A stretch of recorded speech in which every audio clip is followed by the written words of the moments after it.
I nderuar kryeministër Kurti, kabinet qendror. Pas dështimit të zgjedhjes së presidentit, Kosova do të mbajë zgjedhje të reja që sipas gjykimit të fundit të gjykatës kushtetuese duhet të mbahen brenda 45 ditësh. Seanca mbrëmshme e Kuvendit të Kosovës e thirrur me qëllim zgjedhjen e presidentit të vendit përfundoi pa rezultat, duke thelluar edhe më tej ngërçin politik në institucionin më të lartë legjislativ. Që në hapje të seancës u kuptua qartë mungesa një konsensusi politik ndërmjet subjekteve parlamentare për kandidaturën e propozuar.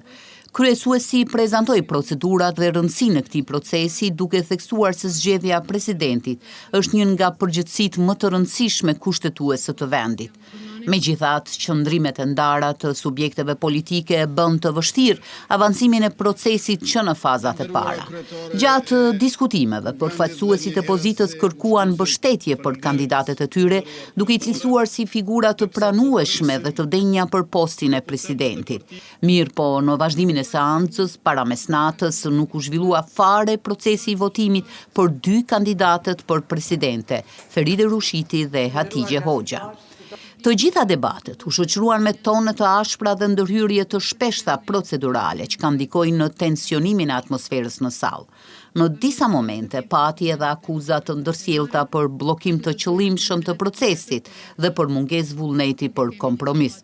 Përballë kësaj situate, kryetaria Kuvendit Albulena Haxhiu tha se legjislatura 10 shpërndahet automatikisht dhe se zgjedhjet do të shpallen brenda afatit kushtetues. Sipas gjykimit gjykatës kushtetuese, Kuvendi konsiderohet i shpërndar dhe zgjedhjet do të shpallen brenda afatit kushtetues. Mirupafshim e natën e mirë.